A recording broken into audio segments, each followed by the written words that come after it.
사랑합니다. 오늘도 저희들을 이 귀한 예배 자리로 인도하신 하나님께 영광을 올려드립니다. 할렐루야. 아멘. 우리 성도님들 서로 다시 한번 격려하겠습니다. 오늘 그렇게 격려하겠습니다. 사랑을 붙드십시오. 우리 그렇게 서로 격려하겠습니다. 사랑을 붙드십시오. 네. 예, 사랑을 붙드십시오. 네, 사랑을 붙드십시오. 네. 끝까지 우리가 사랑을 놓지 않을 수 있기를 간절히 소원합니다. 오늘 예배를 통해 우리 가운데 사랑이 더 풍성해져서 어떤 상황에서도 우리가 사랑을 놓치지 않는 우리 늘사랑교회 모든 성도들 다 될 수 있기를 예수님의 이름으로 축복합니다. 아멘. 저는 오늘 본문을 중심으로 교회에 문제가 있을 때라는 제목으로 하나님의 말씀을 증거하겠습니다. 사람들이 모이는 곳에는 늘 사랑만 넘쳤으면 참 좋을 것 같습니다. 어떤 경우에도 사랑이 풍성한 그런 모임이 우리가 사는 곳곳마다 다 있으면 얼마나 좋을까요? 근데 우리가 살아보잖아요. 우리가 경험하면서 살고 있듯이 사람들 모이는 곳에 다 그렇지 않은 것 같습니다. 갈등도 있고 또 싸움도 있고 또 다양한 문제가 끊이지 않는 게 우리가 사람이 살아가고 있는 우리 삶의 현장의 모습인 것 같습니다. 관계에 대한 문제도 있지요. 그리고 또한 이해가 상충돼서 오는 문제들도 있습니다. 그리고 가장 힘든 것은 원칙에 대한 문제가 있을 때는 해결하기가 참 쉽지 않습니다. 교회에서도 예외는 아닙니다. 예를 들자면 동성 연애하는 사람에게 세례를 베풀어도 되는가 안 되는가 참 어려운 문제입니다. 일터나 가정에서도 원칙과 관련된 문제가 나오면 서로 주장이 팽팽해지는 것을 우리가 볼 수 있습니다. 아주 간단한 예가 이런 거죠. 아무리 바빠도 정시에 퇴근하는 것이 맞는가 틀리는가 참 고민되는 문제입니다. 자녀를 키울 때도 자녀를 엄하게 키울 건가, 모든 걸 받아주면서 사랑으로 키울 건가, 참 이런 다양한 문제들이 원칙과 관련돼서 우리에게 다양하게 일어날 수 있습니다. 원칙에 관한 문제로 인해 갈등과 충돌이 일어나면 우리가 어떻게 할까요? 어떻게 하면 좋겠습니까? 오늘 본문 말씀에 보면 안디옥 교회에서도 원칙에 대한 문제가 일어났습니다.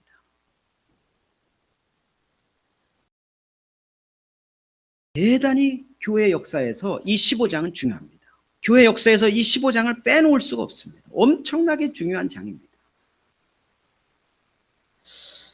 다행스럽게도 이 안디옥 교회에 원칙적인 문제가 일어났는데 갈등 가운데 이 문제가 잘 해결되고 있는 것을 오늘 15장에서 우리가 만나고 있습니다. 우리도 이 원칙과 같은 문제가 있을 때 그것이 더 큰 일이 되지 않고 오히려 발전의 기회가 되고 성숙의 기회가 될 수 있기를 간절히 저는 소원합니다. 오늘 말씀을 통해 우리 교회나 개인에게도 가장 어려운 원칙에 대한 문제가 있을 때 어떻게 해결해야 되는지 귀중한 교훈을 얻을 수 있고 우리 공동체 내에서나 가정에서나 일터에서 이 귀중한 말씀이 우리 가운데 실천되고 적용될 수 있기를 간절히 소원합니다. 가장 먼저 이 원칙에 대한 문제가 있을 때 가장 먼저 생각해야 될 것은 사람마다 관점의 차이가 있다는 것을 우리가 인정해야 됩니다. 관점의 차이가 다 있습니다. 사람이 다 같을 수가 없습니다. 살아오면서 경험한 그 다양한 것들이 다 같을 수가 없기 때문에 그렇습니다. 똑같은 문제를 놓고도 바라보는 생각이나 바라보는 마음, 관점이 여러 가지가 있을 수 있죠. 심지어 한 가족 안에서도 다 같습니까? 다 같지가 않죠. 우리도 모든 사람이 다 서로 다를 수 있다는 것을 인정해야 합니다. 그럴 때 과잉 반응하지 않고 쓸데없는 충돌을 피할 수 있고 다른 사람의 입장도 우리가 이해하려고 노력할 수 있다고 생각을 합니다. 바나바와 바울은 1차 선교 여행을 긴 여행 가운데 힘든 여정을 마치고 안디옥 교회로 돌아왔습니다. 한번 화면을 한번 볼까요? 이 긴 여정 얼마나 깁니까? 저 안디옥에서 떠나가지고 저 터키 중부까지 갔다가 튀르키예죠 지금. 다시 또 안디옥으로 돌아온 겁니다. 2년 가까이 되는, 즉 엄청난 수천 킬로 되는 저 기간을 2000년 전에 저 여정을 마치고 안디옥으로 돌아왔습니다. 대단한 여정이죠. 위대한 여정이라고 볼 수 있습니다. 그리고 예수님을 믿는 구원의 역사들이 얼마나 많이 있습니까? 13장, 14장에 보면 대단한 역사가 일어난 겁니다. 예수님 하나 붙들고 갔는데 그런 역사가 일어난 거예요. 그래서 우리가 14장 27절에 보면 안디옥 교회에 와서 교회를 모아 하나님이 함께 행하신 모든 일과 이방인들에게 믿음의 문을 여신 것을 보고합니다. 막 너무나 기쁘죠. 막 감격적입니다. 예수님을 복음을 전했더니 막 구브로에서 막 저 비시디아 안디옥에서 이고니온에서 루스드라에서 막 한 번도 걸어보지 못한 사람이 막 벌떡 일어났다 막 그런 하나님의 능력들을 막 선포하고 너무나 감격하고 기쁜 겁니다. 너무나 좋지 않겠습니까? 그런데 오늘 15장 1절에 보면 얼마가 지났습니다. 얼마가 지났는데 오늘 15장 1절에 보면 저 밑에죠. 저 사진에도 안 나오는 저 밑에 있는 유대 지역, 예루살렘이 있는 그 지역에서 몇 사람이 저 안디옥까지 찾아온 겁니다. 그 사람들이 그냥 유대인이 아니라 예수님을 믿는 유대인들이에요. 유대인 그리스도인들이 저 안디옥 교회까지 찾아온 것이죠. 찾아와서 뭐라고 합니까? 찾아와서 문제를 제기합니다. 할례를 받아야 된다. 모세 율법을 지켜야 된다. 이 할례의 문제를 제기한 겁니다. 이거야말로 원칙에 대한 문제입니다.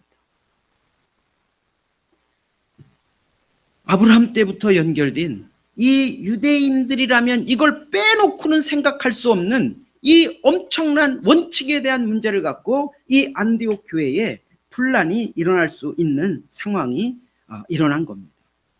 그러면 안디옥 교회는 대부분 이방인들이에요. 그러면 이 안디옥 교회에 있는 성도들이 아이고 저런 바리새파 같은 사람들, 아이고 저런 율법주의자들, 아이고 너네들은 상종도 하지 말라, 다시 가라. 그렇게 배척하면 그냥 끝나는 겁니다. 그런데 그렇지 않습니다. 유대인 주장에도 분명한 근거는 있거든요.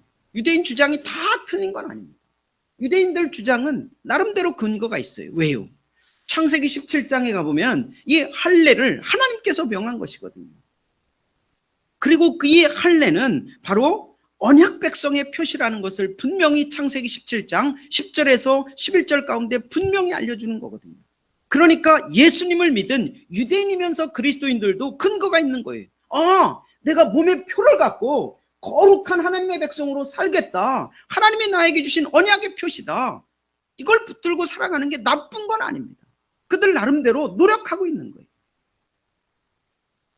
갈등이 시작된 거죠. 원칙에 대한 문제입니다. 그러면 이방인인 우리도 할례를 받을 거냐 말 거냐. 유대인처럼 똑같이 할 거냐 말 거냐. 유대인들은 더 강력하게 막 구약을 들이대면서 주장하는데 그럼 어떻게 해야 될까? 여기에서 이제 문제가 교회가 쪼개지느냐, 완전히 그냥 서로 막 전쟁을 벌이느냐, 이런 문제가 일어날 수 있지 않겠습니까? 그러면 이렇게 관점의 차이가 있을 때 어떻게 하면 좋을까요? 관점의 차이가 있을 때, 그리고 또 막 잘 깨어지지 않는 원칙에 관한 문제에 대해서 이렇게 막 열띤 토론이 있을 때 어떻게 해야 될까? 가장 먼저는 관점의 차이가 있을 때 다른 관점도 수용하려는 마음이 먼저 필요합니다. 왜 그렇습니까? 그리스도인들은 이미 자유의 사람들입니다. 예수 그리스도를 믿는 그리스도인들은 예수님 안에서 이미 참 자유를 얻은 사람들이죠. 왜 그렇습니까? 우리가 요한복음 8장 32절을 잘 알잖아요. 진리를 알지니 진리가 너희를 자유케 하리라.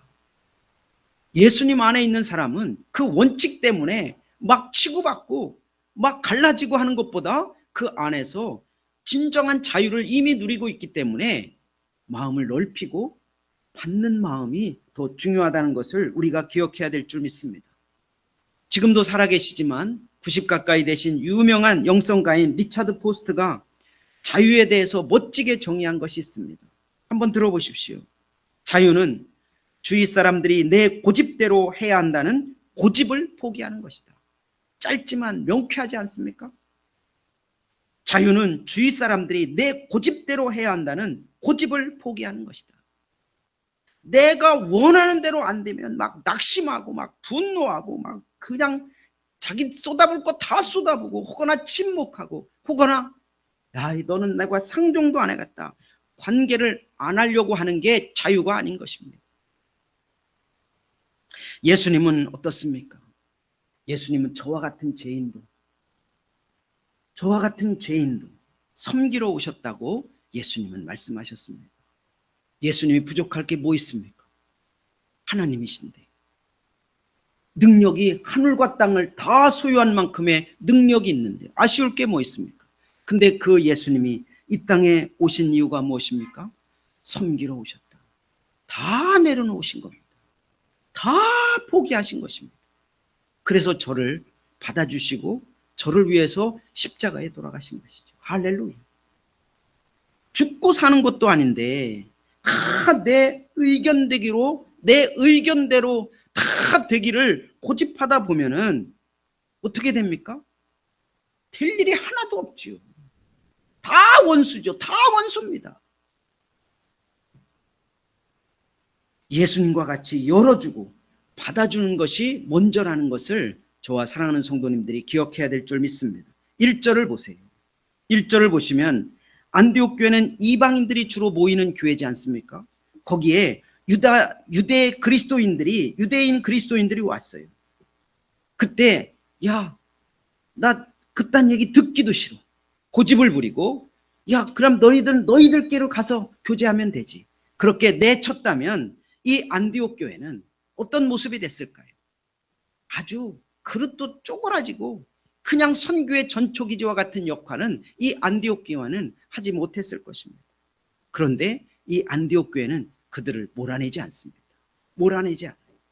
이게 우리가 두 번째로 관점의 차이가 있을 때 해야 되는 중요한 일을 여기에서 얻을 수 있습니다. 그럼 관점의 차이가 있을 때 우리가 열어놓고 받아줘요. 그런 다음에 해야 될 일이 있습니다. 그것이 뭐냐면 공개적으로 서로 토론하는 것입니다. 서로 토론하는 거예요. 오늘 2절을 보십시오. 2절을 보면 바울 및 바나바와 바울과 바나바가 안디옥 교회의 지도자죠.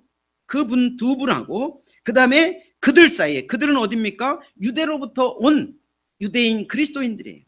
그들 사이에 적지 아니한 다툼과 변론이 일어난지라 형제들이 이 문제에 대하여 바울과 바나바 및 그 중에 몇 사람을 예루살렘에 있는 사도와 장로들에게 보내기로 작정하니라. 어떤 일을 벌이고 있는 겁니까?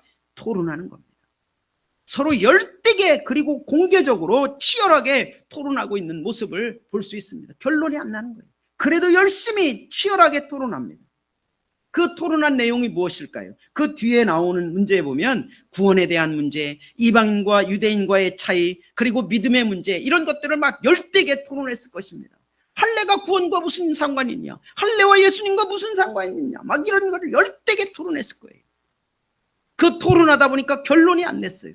결론이 안 나니까 어떡하지요? 그러면 우리가 예루살렘에 한번 올라가서 결론을 내보자. 그까지 하고 있는 것을 볼 수 있습니다. 정말 열되게 토론하고 있지 않습니까? 우리나라는 토론할 때 나이가 큰 장벽이 되죠. 토론할 때 뭐가 안 되면 그냥 나이로 밀고 들어갑니다. 그럴 필요가 뭐 있습니까? 아이가 이야기해도 어른이 이야기해도 서로 치열하게 토론을 해야 의견을 낼 수 있고 그 의견이 정리가 될 수 있지 않겠습니까? 감정적인 충돌을 피해가면서 힘과 나이로 밀고 나아가지 않으면서 의견을 충분히 서로 나누면서 열되게 공개적으로 토론하는 그런 문화가 우리 교회에게도 더 일어났으면 좋겠습니다. 그것이 바로 발전이 되고 성숙해지는 바로 중요한 우리 교회의 모습이 되었으면 좋겠습니다. 이렇게 치열하게 토론하면서 끊임없이 생각해야 될 것이 있습니다. 그것이 무엇일까요? 내 생각이 맞다, 네 생각이 맞다를 갖고 싸우는 게 아니라 하나님이 무엇을 원하실까? 성령님이 기뻐하시는 것은 무엇일까? 예수님이라면 어떻게 하셨을까? 이것을 끊임없이 생각하면서 치열하게 토론해야 되는 겁니다. 내가 배운 것, 내가 갖고 있는 것, 내가 들은 것, 내 고집을 내려놓지 않으면 거기선 끝이 안 납니다. 그리고 또한 관점의 차이가 있을 때 꼭 중요한 것이 있는데, 그것은 이렇게 먼저 열어놓고 수용한 다음에 치열하게 토론한 다음에 중요한 게 마지막으로 하나가 있습니다. 뭐냐면 중요한 문제, 쟁점이 뭔지 그것을 정확하게 정리하는 겁니다. 정확하게 정리하는 거예요. 원칙에 대한 문제가 있을 때 관점에 대한 차이가 있죠. 그래서 서로 수용했어요. 그리고 막 치열하게 막 열띠게 토론했어요. 그리고 지나고 보니까 남는 건 감정만 남았어요. 문제는 어디 갔나 없어지고 저놈 죽일 놈만 남은 거예요. 그러니까 서로 만나지도 않고 연락도 안 하고 나는 변할 생각도 하고 너만 변하라 하고 서로 손가락질만 하고 있습니다. 그러니까 어떻게 돼요? 앙숙이 되죠. 비방하고 변명하고 더 나가서 막 욕하고 다니고. 그러니까 어떻게 돼요? 더 나빠지는 꼴이 남는 겁니다. 그러면 더 오히려 성숙할 기회를 놓쳐버리게 된 거죠. 5절에 보세요. 5절에 보면은 예루살렘에 올라갔습니다. 예루살렘에 올라가서 그 논쟁이 되는 문제를 정확히 정의합니다. 5절에 보면 바리새파 중에 어떤 믿는 사람들이 일어나 말하되 이방인에게 할례를 행하고 모세의 율법을 지키라 명하는 것이 마땅하다 하니라. 문제가 정확히 정의됐습니다.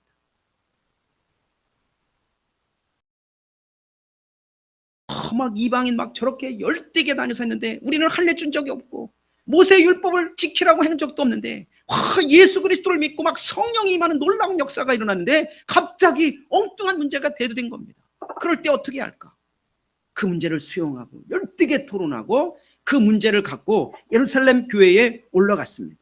올라가서 그 문제가 정확히 뭔지 한 문장으로 정리했습니다. 그 문제가 뭡니까? 이방인들도 할례를 행하고 모세의 율법을 지켜야 한다. 이 문제입니다. 기독교 역사에 대단히 중요한 문제입니다. 대단히 중요한 문제. 종교개혁보다도 더 중요한 문제일 수 있습니다. 왜 그렇죠? 교회가 전 세계로 퍼져나가는 시점이죠. 1차 선교를 끝내고 이제 이 1차 선교 후에 막 유럽으로 막 전 세계로 퍼져가는 이 시점에 예루살렘에서 중요한 쟁점을 갖고 회의하는데 여기에서 이 문제가 해결이 안 되면 예수 그리스도를 믿는 그 믿음의 사람들이 유대교의 한 분파로 남느냐, 유대교의 하나의 자그마한 분파로 남느냐, 아니면 완전히 새로운 예수 그리스도를 믿는 새로운 하나님의 나라의 역사가 새롭게 시작되느냐, 이 기로에 서 있는 거예요. 엄청나게 중요한 문제입니다. 대단히 중요한 문제예요. 그래서 이 문제를 갖고 이제 예루살렘 교회가 모이게 되죠. 가정에서도 뭔가 문제가 있어요. 그 문제가 애매하게 그냥 막 다투다가 그냥 문제가 뭔지 정확하게 모르고 서로 감정만 남겨놓으면 그 가정도 그냥 불편할 수 있죠. 그냥 유쾌하지 않은 겁니다. 그럴 필요가 뭐가 있습니까? 문제가 정확히 뭔지 한 문장으로 아주 간단하게 정리해서 서로 다 알아야 됩니다. 회사에서도 갈등이 일어날 때 보면 대부분 어떻습니까? 저도 22년간 직장 생활을 해봤지만 대부분 부서 간에 싸울 때 보면 그 경계에 있는 일 때문에 싸웁니다. 이게 누구 책임이냐? 그러니까 나도 안 하고 너도 안 하려고 하는 겁니다. 근데 거기에서 문제가 크게 일어난 거거든요. 그 문제를 정확하게 정의 안 하면 서로 네 잘못 내 잘못으로 핑퐁하고 앉아있죠. 교회도 마찬가지입니다. 교회도 문제가 있을 때 정확하게 정리되면 해결될 수 있다고 저는 믿습니다. 목회자와 성도 간의 역할이 어떻게 지금 돼 있나? 그냥 목회자는 일주일 내내 교회에 있으니까 그냥 작은 청소부터 큰 청소 모든 일들을 다 하고 있나? 그러니까 말씀 준비할 시간도 없습니다. 신방할 시간도 없죠. 이게 옳은 건가? 한번 생각해 봐야 됩니다. 교회 미래에 대한 비전은 어떻게 생각하고 있나? 다음 세대가 있는데 우리 다음 세대는 목회자만 고민하는가? 우리 성도들이 함께 고민하고 있는가? 그 일을 위해서 우리가 뭘 하고 있는가? 나는 뭘 하고 있는가? 이 교회에 대한 문제들도 정확히 정의하면 해결할 수 있습니다. 이렇게 여러 가지 문제가 있을 때, 원칙에 대한 문제가 있을 때 관점의 차이가 오히려 발전의 기회가 되고 그리고 또한 성숙의 기회가 될 수 있기를 예수님의 이름으로 간절히 축원드립니다. 이렇게 안디옥 교회가 원칙에 대한 문제가 있습니다. 맨 먼저 관점에 대한 차이를 서로 알게 됐습니다. 그 다음에는 원칙에 대한 문제를 또 어떻게 해결해 나아가죠? 사람마다 관점의 차이가 있다는 것을 확인하고 그 문제를 이제는 사람끼리 해결합니까? 아닙니다. 하나님께 가지고 나아가야 합니다. 관점의 차이가 있어요. 그리고 그 문제를 정리했어요. 그럼 그 문제를 어디로 갖고 갈까요? 하나님께 가지고 나아가야 합니다. 오늘 6절에서 11절 가운데 보면은 베드로 사도가 나서서 말하고 있는 장면이 나오고 있습니다. 그때 이 베드로 사도가 하나님께서 일하신 역사를 돌아보면서 하나님이 원하셨던 것이 무엇인지 설명하고 있는 내용이 바로 6절에서 11절 가운데 나오고 있습니다. 베드로는 이 내용을 어디에서 인용을 하죠? 사도행전 10장에 보면 그런 역사가 있습니다. 이미 우리가 사도행전 10장에서 봤지만 고넬료에게 어떤 역사가 일어납니까? 이방인이고 백부장인데, 로마 군인의 백부장인데 그의 가족이, 온 가족이 할례를 받았습니까? 모세 율법을 받아 지키고 있습니까? 아닙니다. 예수 그리스도를 믿었을 때 온 가족이 성령이 임하고 세례를 베푸는 일이 있었다. 이 일을 베드로 사도는 아주 요약적으로 말씀하고 있는 것이 6절에서 11절 말씀에 나오고 있는 것입니다. 내가 이방인에게 예수님을 전했을 때 그들에게도 성령이 임했고 믿음으로 그들도 깨끗해지는 역사가 있었다. 그 핵심이 11절입니다. 우리는 그들이 우리와 동일하게 주 예수의 은혜로 구원받는 줄을 믿노라. 할렐루야. 아멘. 아멘. 할례 문제가 있을 때 모세 율법을 지키느냐 말아야 되느냐 그것을 언급했을 때 바로 이 베드로는 자기의 경험 그리고 하나님의 역사 그리고 또한 실제 일어났던 일을 들어서 설명하고 있는 것입니다. 구원은 오직 예수님의 은혜로 받는다. 이것을 설명하고 있죠. 할례나 다른 어떤 것이 필요하지 않다는 것을 분명히 자기의 경험을 통해 설명하고 있는 것입니다. 그리고 나서 이 말이 끝나자마자 이어서 예루살렘 지도자인 예수님의 동생인 야고보가 말을 이어갑니다. 한번 생각해 보십시오. 아주 우스운 이야기를 하나 한번 해볼까요? 내가 사업하는 한 사람이 이런 생각을 했다고 칩시다. 막 사업이 잘 되다가 안 돼요.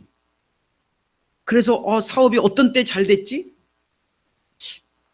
그래, 내가 술을 열심히 먹고 막 접대를 막 술 대접을 했더니 그때는 막 비즈니스가 쫙쫙쫙 잘 되더라.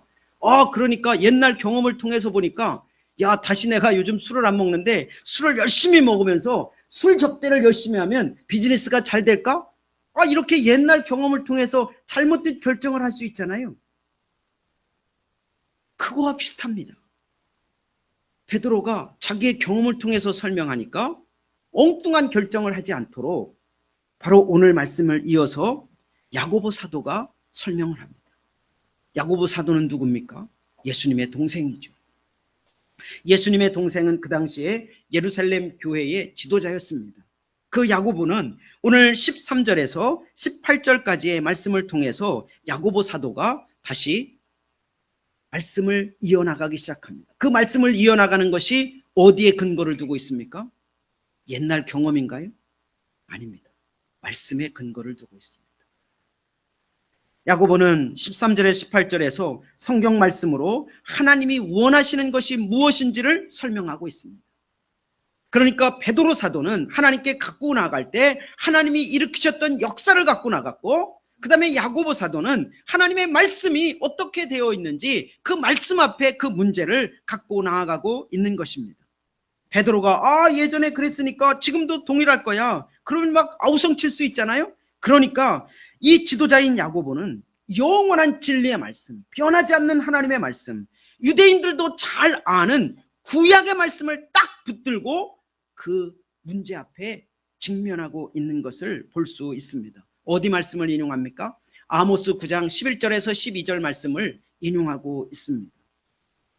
아모스 선지자가 이방인들도 하나님의 백성에 포함된다는 예언을 했는데 그 예언이 바로 예수님 안에서 이방인에게도 이루어졌다 하는 것을 이 야고보 사도가 오늘 말씀 16절에서 18절 가운데 아모스 말씀을 들어서 설명하고 있는 것입니다.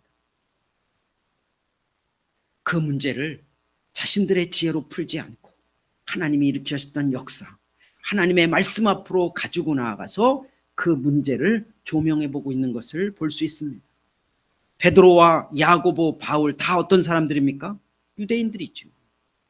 유대인 편을 들 수도 있습니다. 편파적으로 결정할 수도 있습니다.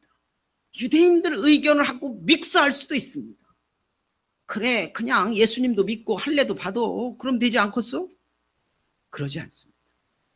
하나님 앞에 정확히 갖고 나아가서 편파적이거나 동족을 의식하지 않고 하나님의 역사와 하나님의 말씀에 비추어서 결정을 내리고 있는 모습을 오늘 말씀에서 우리가 만나고 있는 것입니다. 우리가 에스라와 느헤미야 말씀을 요즘 묵상하고 있는데요. 에스라와 느헤미야도 어떤 결정을 해갑니까? 위대하고 두려운 하나님의 손이 우리와 함께했다. 하나님의 능력이 우리와 함께했다. 그 하나님 앞에 그 문제를 갖고 나아가서 해결하시는 그 말씀을 보지 않습니까? 저와 사랑하는 성도님들도 원칙에 대한 문제, 해결하기 힘든 문제가 있을 때 위대하고 두려운 전능하신 하나님께 문제를 들고 나아가면 반드시 하나님께서 해결해 주실 줄 믿습니다. 또 한 가지 원칙에 대한 문제가 있을 때 어떻게 해결해 나아가는지 오늘 말씀에서 중요한 마지막 것을 발견할 수 있습니다. 사람마다 관점의 차이가 있죠. 그리고 그 문제를 하나님께 가지고 나아갔어요. 그리고 제일 중요한 건 이제 결론을 내릴 때입니다. 결론을 내릴 때 문제를 사랑으로 끝내야 한다는 것을 오늘 말씀에서 우리는 확인할 수 있습니다. 먼저 19절에서 21절까지 우리가 함께 읽어보겠습니다. 시작. 그러므로 내 의견에는 이방인 중에서 하나님께로 돌아오는 자들을 괴롭게 하지 말고 다만 우상의 더러운 것과 음행과 목매어 죽인 것과 피를 멀리하라고 편지하는 것이 옳으니 이는 예로부터 각 성에서 모세를 전하는 자가 있어 안식일마다 회당에서 그 글을 읽음이라 하더라. 아멘. 아멘. 이제 문제를 결론을 내리는 시점에 와 있습니다. 관점이 다르죠. 그리고 또한 하나님께 가지고 나아갔죠. 그랬더니 분명히 결론을 내렸습니다. 그때 중요한 시기죠. 19절은 어떤 의미입니까? 이방인을 위한 마음입니다. 그리고 또한 20절은 유대인을 생각하고 내린 결정입니다. 누구도 다 적을 만들지 않고 있습니다. 이방인들과 유대인 모두 내가 이겼다, 너희는 졌다 이렇게 말하지 않게 합니다. 할례파와 복음파 모두 배려한 결정을 내리고 있습니다. 대부분 어떤 결정을 내립니까? 우리는 세상 법정을 생각합니다. 누가 이겼다 졌다. 교회의 문제는 누가 이기고 지는 문제가 아닙니다. 왜 그렇습니까? 교회는 한 몸이기 때문에 그렇습니다. 예수님이 우리의 머리이시기 때문에 그렇습니다. 유대인들은 이방인들에게 할례나 모세 율법으로 괴롭게 하지 말라 그렇게 분명히 합니다. 이것은 예수님의 은혜로 구원받는다는 것을 분명히 한 것입니다. 그리고 또한 이방인들은 유대인을 향해서 분명히 배려할 게 있습니다. 유대인들은 수천 년 동안 유지해온 게 있습니다. 뭐죠? 음식 문화입니다. 음식 문화를 엄청나게 중요하게 여깁니다. 이방인들은요, 우상의 제물이든 아니면 개나 소나 돼지나 아무거나 먹든 아무 상관없습니다. 그런데 배려하라는 겁니다.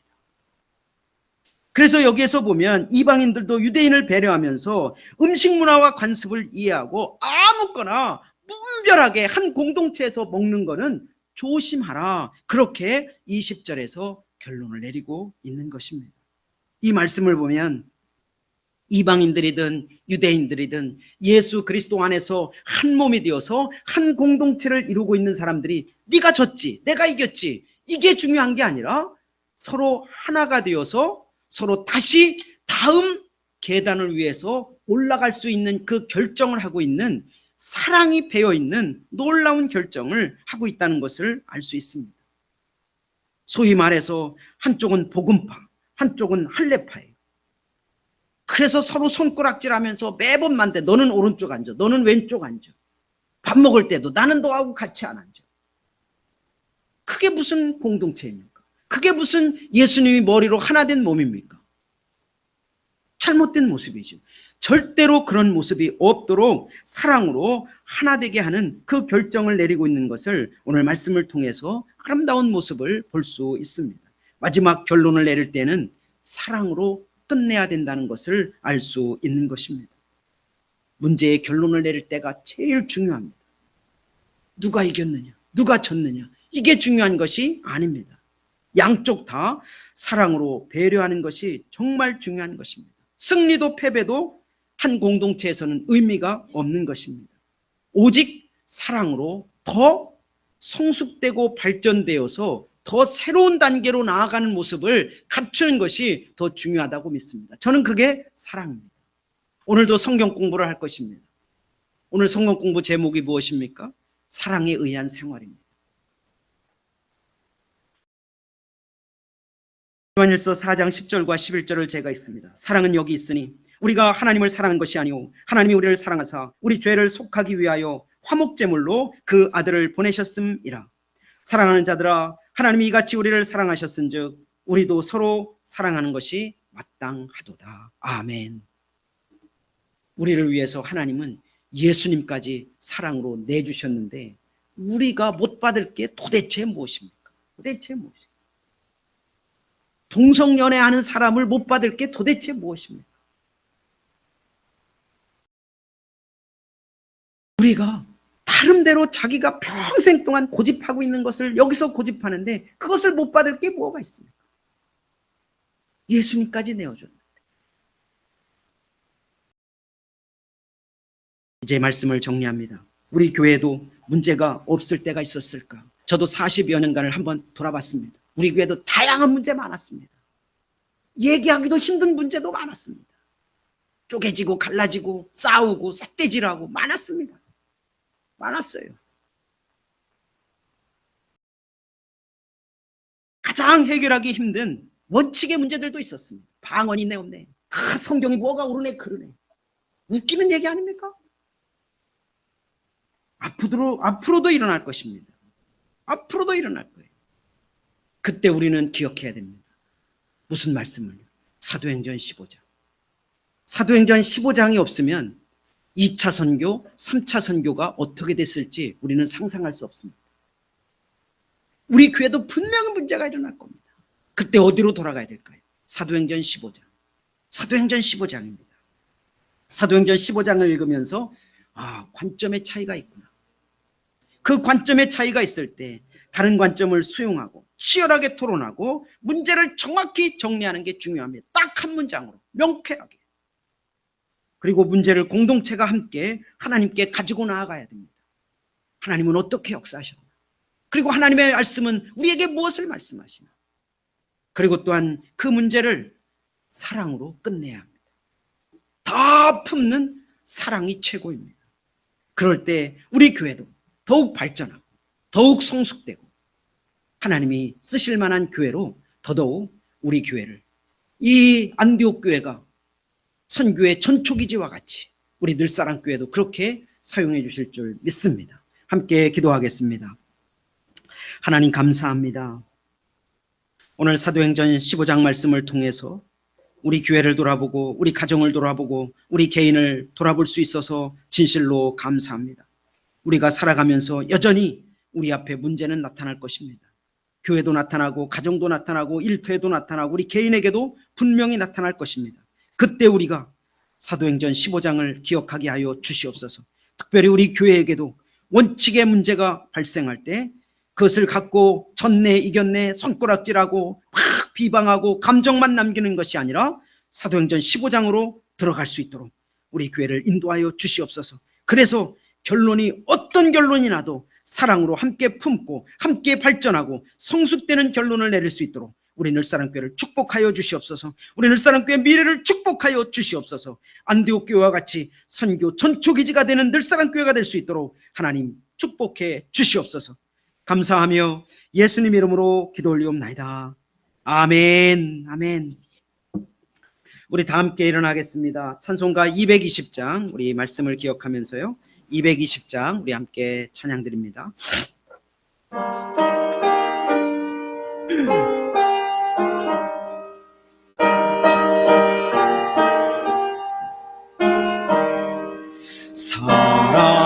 사랑하는 주님 앞에 형제자매 한 자리에 크신 은혜 생각하며 즐거운 찬송 부르네. 내 주 예수 오늘 받아 모든 사람 내 몸같이 환난 근심 위로하고 진심으로 사랑하세. 3절입니다. 사랑하는 주님 예수 같은 주로 섬기나니 함께 바다 한 몸 이룬 형제여 친구들이여 한 몸같이 친밀하고 마음으로 하나 되어 우리 주님 크신 뜻을 지성으로 준행하세. 아멘.